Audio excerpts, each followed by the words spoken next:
What's up, homies of the interwebs? This is Lugnuts.Guapo coming at you from now Fort Worth, Texas. This is my new and improved studio. Not that I really had one before, but this is my studio now. There's boxes everywhere. Hopefully it's dark enough in there so you can't see all the crap laying around. But with that said, in today's episode we'll be discussing things such as, well, is it really safe and worth the risk to ride motorcycles in these hazardous, trying times? Harley stock numbers take a huge dive after the coronavirus just crashes the economy in general. And what is it like to buy an old vehicle in Mexico, road trip it, and then flip it? So that's all we're going to be talking about today. This is your host, Lugnuts.Guapo, and this is The Guapo Show. Roll it!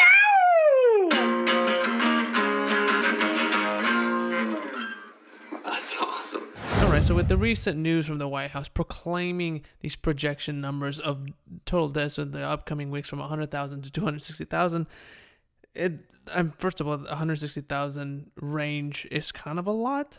I don't see why they had to have that big of a range, but I mean, even regardless of that seems quite crazy, but that's not the point. With that said, is it really worth the risk to ride your motorcycle? I think it is. But only because the exposure can be extremely limited to the occasional gas station stop. While some contend that just walking outside your front door is enough to get you the coronavirus, the truth of the matter is that the spread is limited to, well, not limited, but it happens at contact with materials that have been touched by people that have been infected or being in contact with people that have been infected. So what can you do to not go nuts in your chicken coop of a house? There's times, well, you just need to go ahead and practice the sport of motorcycling as normal, just with a little added precaution while refueling. And what do I mean? I mean, think about it. The only time that you really actually touch anything while riding your motorcycle is your motorcycle. And the only other time that you touch anything else is when you stop to refuel. So when you do stop at a gas station where other humans have interacted with that sweet, sweet provider of high-octane fossil fuel that your two-wheeled machine is just thirsting for, called a gas pump, you might need to take some extra precautions while fueling. And, well, I mean, what can you do? Well, maybe some examples can be like, you can have some disinfectant wipes with you at all times. You can just wipe down the parts that you're going to be interacting with on the gas pump. You can have some hand sanitizer to clean your hands after using the gas pump. Or you can use, you can use some of the paper towels that come where the squeegee station is to, wipe down windshields on a vehicle. Most gas stations have those. You can just use that paper towel to actually handle the pump. So I'm sure y'all have some other good suggestions. Drop your comments below. Subscribe if you like motorcycle content, car content. Most of the motorcycle content, to be quite honest with you, is Harley-Davidson content, because that's the most amount of motorcycles that have access to, or Harley-Davidsons. But with that said, drop your comments below, or you can DM me at Lugnuts.Guapo. That is Lugnuts.Guapo on Instagram. Go ahead and DM me there, and also follow me on Instagram if you haven't already. Now, some may say that because they're wearing riding gloves, that there is no need to do any extra procedures, or that there's just simply no way that you can be exposed to this virus. And honestly, the reality is that the virus can live on surfaces for prolonged periods of time, and the idea is to rid yourself of the virus completely, just entirely get rid of the virus from any surface on you or that you're riding, such as your motorcycle, before you even go on a ride. Because if the virus can live prolonged times on different surfaces, you might forget about it and then end up touching something, then touching your face, and then that's the end of it. You just got COVID. You got the Rona. So please be safe out there. Not only staying aware on your motorcycle, but being aware and not spreading the Rona. So that is topic number 1. Let's move on to topic number 2.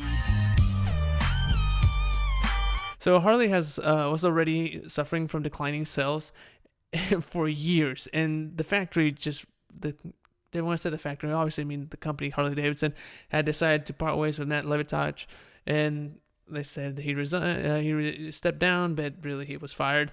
the other day he was just fired. So now, of course, this is not news to you if you've been following the company's demise in the past few years. And of course, in April 10th in 2015, the stock was right at $62.51 a share. And 5 years later, on February 21st, 2020, it had hit one of its many lows of $35.19 a share. I say one of the many lows because it actually dropped below that late in 2018 to $32.23, and a share in the middle of 2019 where it dropped to $30.72. With all that said, Harley-Davidson stock took a massive, just ridiculously massive nosedive into the teens territory starting on March 19th. Worse than that, the shares dropped to $15.78 a share, and it is one of the lowest in recent weeks, along with the stock price of $15.34 a share on March 23rd. We're all concluding the same thing, and what is that, you ask? The same thing that you're thinking right now. The coronavirus. What else can it be? It is not hard to see why. Most Americans do not see motorcycles as an essential thing to own. And with that said, there is a reason why a lot of lenders, are willing to take a chance on people to get in debt for one of these Harley-Davidson motorcycles. And it's more than any other brand, just to make that clear. Statistically, historically speaking, most Harley-Davidson owners are willing to pay for their precious Harley-Davidson motorcycles than any other possessions that they owe money on. Whether that's wise or not, that's a completely different topic. But as a motorcycle enthusiast, I totally get it. But with that, with the company going down the drain, baby boomers not buying new bikes while proclaiming the death of Harley as a result of the new changes, the Xenials not buying into the gap because, it's kind of senseless to buy a $27,000 motorcycle when you don't even know how to ride and you have a family to feed. So there's a responsibility along with, the financial thought of financially just spending that much money on a motorcycle is just ridiculous. And on top of it all, millennials, Gen Y, Gen Next, and the older Gen Zs cannot afford the rising prices of Harley-Davidson motorcycles, and not even to mention their relatively high cost of ownership. That is, any maintenance on top of everything else, like, registration, insurance, all that kind of stuff. Now, is Harley-Davidson done for? Yeah, you're talking about a company that's been around for 117 years. It is one of the companies that's longest exists without interruption in the United States, and I mean that in the power sports industry. Indian has been, granted, Indian was established in 1901, but it's had many interruptions throughout its history. It's been owned by different companies. Harley-Davidson has been owned by different companies such as AMF, but it doesn't change the fact that they didn't stop producing. They didn't cease to exist for temporary periods of time. So they've managed to stay alive for 117 years, and they were able to stay afloat during the Great Depression, stay afloat during World War II and other wars as well. And I just kind of find it hard to believe that this is the end. How could it possibly be the end in a situation like this? But who knows? I'm no expert. I'm just kind of pointing the obvious. But interestingly enough, I recently received a comment that said the following. I'm going to read you this comment from this person. He sent this to me. He said, "We now have access to HD corporate balance sheets and some very disturbing inside email message traffic. Apparently, this motor company is in debt to the tune of almost $500 million in loans and no longer has the cash flow to service the debt. We also know about the tin-plated clutch bearing and the tin-plated cam bearings designed to fail after 10 to 15,000 miles. We know about how onboard computer program to provide dealer black flags to avoid any factory and very expensive extended warranties. We've been shorting Harley-Davidson stock like big time for the last 5 years, recouping thousands of dollars. We see the accounts where Harley has been hiding cash in their offshore bank in Ireland and other places. We see these accounts being drained a lot during the time of the last CEO. Maybe this is why he resigned. I don't know. We believe also, given the total abortion and design flaws of the stupid M8 engine, this motor company will go under in the next 4 to 5 years unless the U.S. government decides to bail them out like they did General Motors." Now, I'm yet to find documents on this on WikiLeaks. On a different comment, he said, "We've uploaded these to WikiLeaks." I cannot find it. Cannot find those documents whatsoever. So I asked him to share the link. I'm yet to hear from this guy. I mean, he said he was going to share the link to everything I just read to you. I'm yet to find it. But as of now, I'm just highly suspicious of this information, mainly because if it's even true, or even seems to have a sliver, just a hint of truth, then you would find this information all over the internet. I mean, if you want to Google it, I mean, it seems like pretty. I mean, it seems like it would be information that's just crazy, and its magnitude of. I mean, the implications are just ridiculous. But secondly, since I've been employed at 2 Harley-Davidson dealerships for the last 3 years, I can tell you that I'm yet to see bikes coming in with those failures that this guy is talking about. I haven't seen failures both of templated clutch bearings and templated cam bearings. I haven't seen it in the last 3 years. I know someone that rode 100,000 miles on a Road King, 2017 Road King, the first generation of the Milwaukee 8 motor. And when I met him, he already had 100,000 miles on his bike, and he never had this issue. Never heard of it. No issues whatsoever. I think the only issue he had was like some pump issue, which we're all aware about, that Harley has been rectifying when they go out. They've basically been replacing it, warrantying him. But what is this guy talking about with these tin bearings?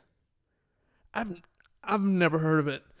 Anyways, but thirdly, the so-called program black flags, if my experience is of any relevant factual information, this is a myth. I mean, you do get, like, your VIN does get flagged if you use an aftermarket tuner and various aftermarket parts.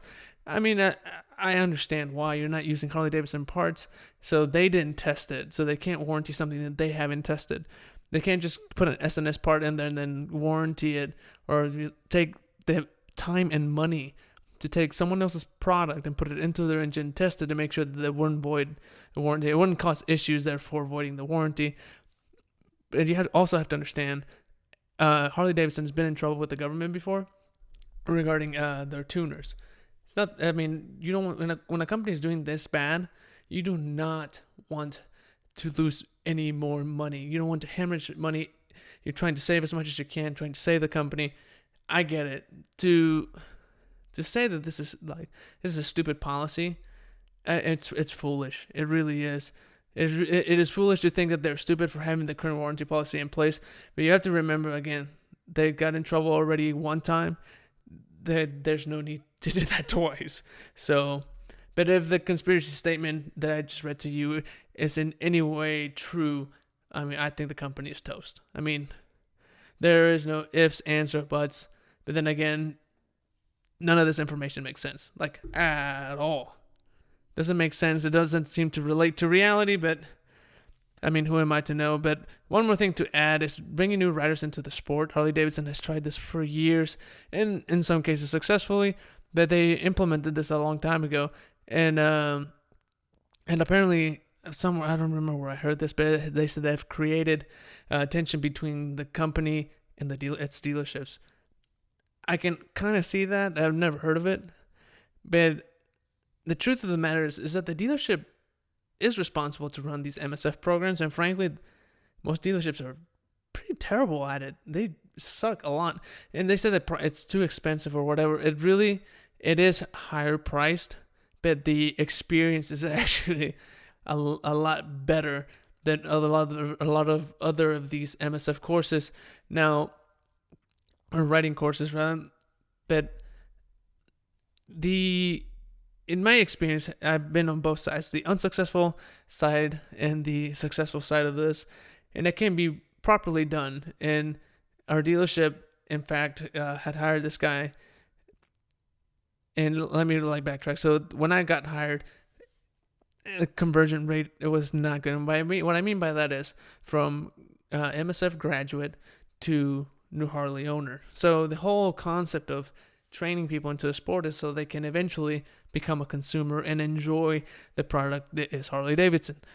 So when they hired the guy that currently runs our MSF programs at both dealerships, it went from 0 conversions to a higher percentage. I mean, we've been hitting goal consistently, turning those new graduates into new Harley-Davidson owners, and it's been awesome. But again, I do think both parties play a part on this.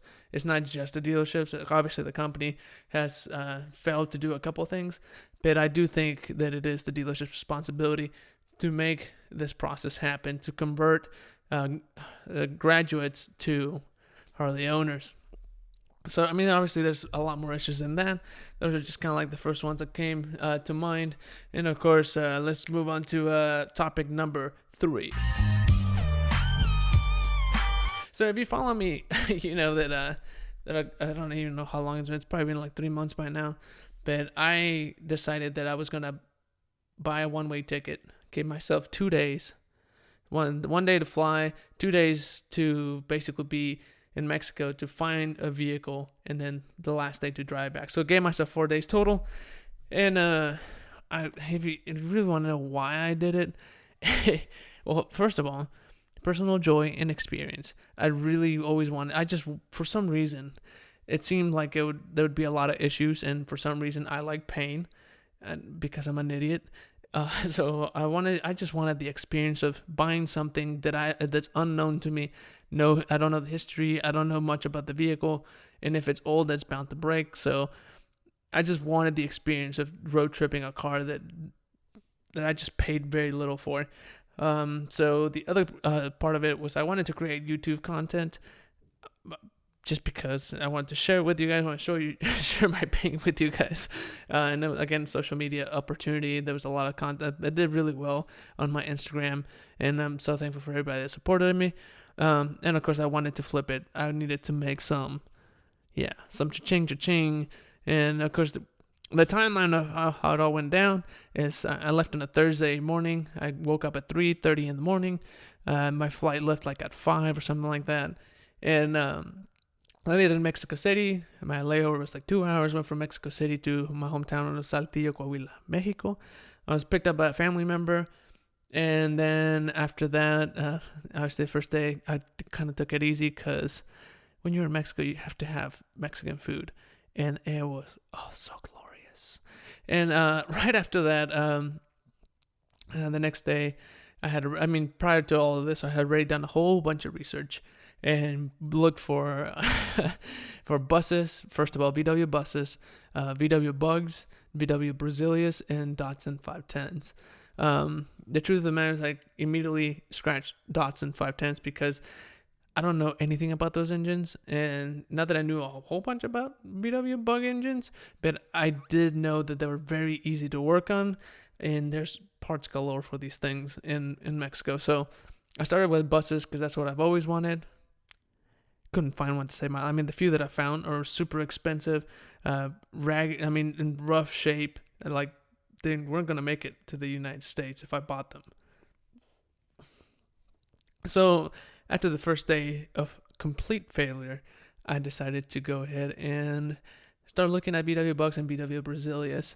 And Brazilias, I found one that was in really good shape, but the interior was rough. The exterior, the motor, everything was great, except the interior was just destroyed. And one thing that I do know about flipping is you want to spend the least amount of money investing in in whatever you're selling to flip it. The less amount of money you spend in it, the better off you are. It's just time and money that you don't need to be worrying about. So ended up buying a VW Bug, and that was the very last vehicle I looked at, and I ended up getting that one and I actually paid a little bit more, and knowingly paid more for this vehicle because it had just gotten the engine rebuilt a year prior, and it ran like a sewing machine. It was so solid. The interior was absolutely immaculate. The exterior was a little rough, and it used to be gray. And if you follow me, you know that the car is burgundy. So it got repainted at one point. But so the next morning, I got up at 5 a.m. and I power washed the undercarriage and cleaned it out because according to customs, it has to be immaculate before you cross the border because you don't want to import any like foreign soils and seeds and stuff like that and cause issues on for agriculture purposes in the United States. that was a complete waste of time because they never even looked at the vehicle at the border. So across the border, they're like, we don't know what you're talking about. You really have to call those guys. Once you get to wherever your destination is, you call those guys. And at the port of entry, they'll take care of you. Port of entry, that sounds like the border, right? Any border. In the Mexico side, Canada side, ocean sides. But that's not what they're talking about. They're talking about offices throughout the country that are not at a port of entry, as you and I would probably think of it. But long story short, 2 hours into our drive, we stopped at a gas station, and one of the fuel lines was rotted out, and it was just gushing fuel. So we mended that. If you haven't watched the videos, they're all on my YouTube channel. Fixed that. Then we left. Once we got like 30 minutes, everything kind of went smooth. It is kind of a beating because it's an old car, and you can't really go past 65. You can, but you're gonna like stress the motor, and I don't want to blow a motor, especially if you're trying to flip it and make money, because I'm tight for cash, and I just really wanted to do this for the experience, not as much flipping it, but I did want to make some money out of it. So once we got to Temple, or half an hour before we got to Temple, Texas, the generator just burnt up, and so unjust the battery for 30 minutes. We drove it to Temple and left it at my grandparents' house. Got a ride down to Dallas, and so I was kind of bummed about that. Bought a part, ended up being the wrong part. I bought an alternator instead of a generator because I'm an idiot. And I had the good friends from Texas Hot Rides fly me down to Temple. By the way, shout out to Texas Hot Rides. Go check out their website. They have some awesome inventory. A lot of hot rods, a lot of exotics. I mean, anywhere from a Subaru STI to, a Lamborghini, a Carrera GT. I mean, they have a massive inventory. So go check them out. But they are the ones that took care of me that day. They flew me down there and dropped me off. When I went to fix the car, obviously the wrong part, so I'm scrambling trying to get this thing fixed, and ended up driving to Waco because miraculously Waco had one generator that would fit. I went and bought that generator, installed it. Great. It took all day. I mean, I was gonna be home real late, and I take off driving, and I make it past Waco, and it's dark out, and the generator takes a dump again. So 2 generators down, and I'm trying to figure out what's going on. Go back and forth, can't figure it out. It turns out that not only the generator took a dump, the voltage regulator took a dump. And so what did you do at that point? Well, I called a friend, spent the night in Waco, and the next day I just charged it. I just charged the battery and drove it on just the battery. So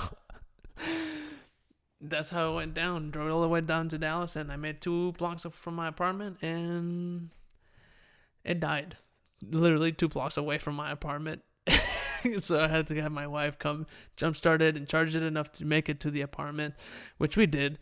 And then I bought another generator, fixed it, and then had to put another tire. I decided to just drive it for 2 weeks. And then after that, I just posted online, cleaned it up, and I made a couple $100, nothing crazy. I definitely cost myself a lot of money by wanting to drive it. That's definitely not the best way to go about it if you want to make money. But the whole paperwork process was a pain in the rear end. I mean, there you just have to do a lot of stuff. You have to do a ton of stuff.